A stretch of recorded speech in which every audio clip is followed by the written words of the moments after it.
Thanks for staying with us. 3 of the 14 school children who died in a Vanderbijlpark crash on Monday are being laid to rest in Sebokeng today. The minibus taxi they were traveling in collided with a truck after the driver tried to overtake multiple vehicles. I am now joined by Peggie Mars, founder of the organization Wheelwell. Peggie, thank you very much for your time this afternoon.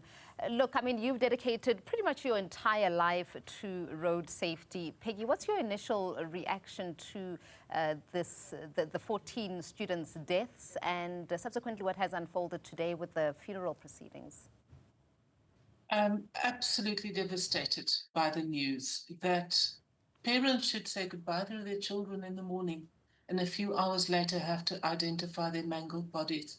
It's heartbreaking that beautiful, young, healthy children are no more. That is absolutely devastating.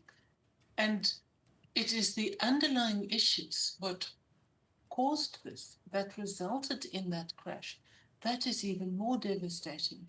It shows a systemic neglect almost from the highest levels right down to the school transport on the ground. These underlying issues that you speak of, Peggie, perhaps let's unpack those because they have been, I think each stakeholder in the scholar transport sector has blamed the other for this tragedy. What are some of those underlying issues? Yeah, first of all, the drivers of school transport vehicles. They have to be properly licensed. They have to have a PRDP and they have to have a contract for that specific school route that they are doing. If they don't have that, I would like to add on top of that as best practice, good, solid training in how to drive it defensively. Then the vehicles of school transport, we saw in the blitz that Minister Creasy did in Lenasia, 60 vehicles impounded. That's just in one morning because they were unroadworthy, not correctly licensed, altered, modified. These things are not allowed for our school transport. But from what came out of Monday's crash was that the owner of that vehicle belonged to the local school transport association. He was tasked with the safety of our children. And yet he put a young unlicensed driver in a vehicle that is not roadworthy and not properly licensed. It is just a calamity on every single level. It is as if all control were lost in the school transport. There are similar reports coming from the Eastern Cape, where a lower level report than the Human Rights Council one was issued on the state of school transport there. It is just heartbreaking. Levels of corruption and no service delivery. It is just mind-boggling. When it comes to the issuing of the necessary licenses for these school transport drivers, there's a 2,500 backlog on those licenses. And because they're not getting their licenses and they have to earn an income, they drive children nonetheless. Then there is just no coordination between the education department and the transport department on provincial level to coordinate proper school transport delivery in every community where it is required. And of course, at a legislative level, there's also things that can be done. The loading of our children in vehicles must be addressed. Regulation 231 says that children under the age of 3 don't count for vehicles. Children between the ages of 3 and 6, 2 children will count as 2. And then from 6 to 14, 3 children will count as 2 persons. That is because the children are just counted as accumulated mass to make up an adult passenger in the vehicle. And we can't have that. Children are individuals that must be able to sit on a seat with a dedicated seatbelt for their own safety. I see a predation of their young drivers that are dating the girls that they're taking to school. Because of the youth, they also have no control over the learners that is in the vehicles. So almost at every single level, there are failures. And that is the result of that are these deadly crashes.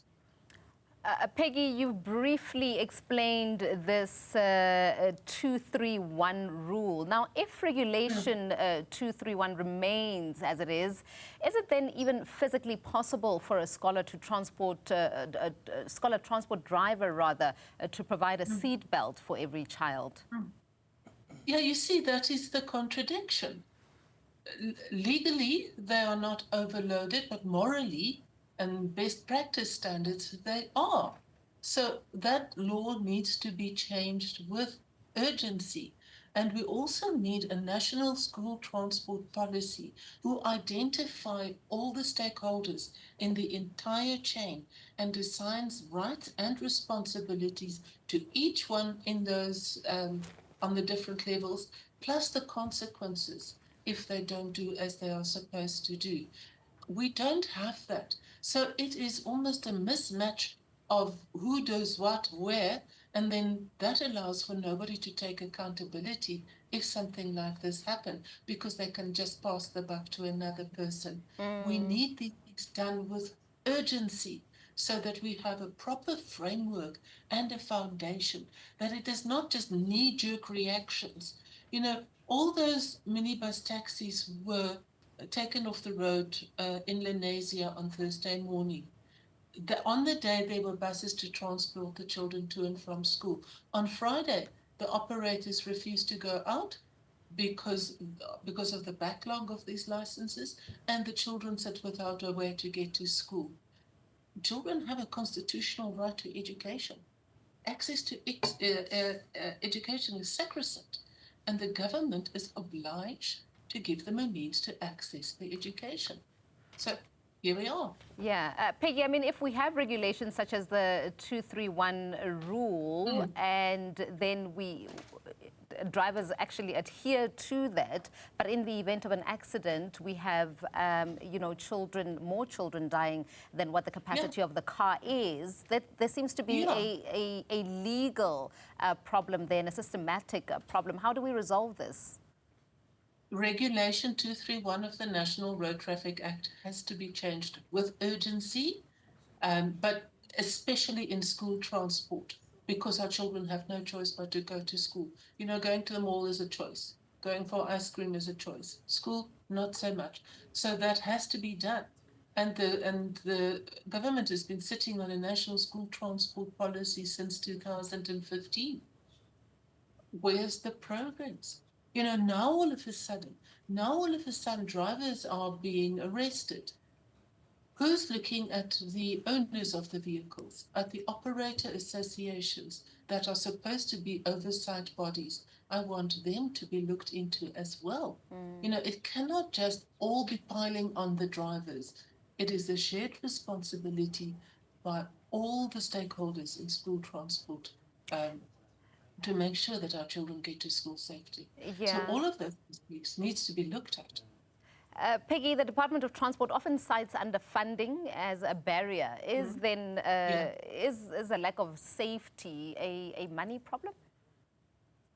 Our fiscus, the national pot of money that our country has, loses 205 trillion rand due to road crashes every year. That is 3.5% of our budget. By instituting road safety practices, by putting it in place and make sure it goes according to the rules and regulations, we can be saving an enormous amount of money. You know, it is small investments that has huge returns when it comes to saving money. And it is not just the money, it is the trauma that is being saved as well. Because just that crash of Monday, it is the families, it's the friends, it's the community, it's the whole country now being absolutely overwhelmed. How do we get our children to school safely? You know, so all of these things add up. And if we look at the real cost of not doing anything, that is devastating. So when they say there is no money, no, re-look your budget, reallocate, look at it properly. But because access to education is a human right, so it's not a matter of budget, it has to be there. Peggie Mars is the founder of Wheel Well. Thank you very much for your time, Thank Peggie. you.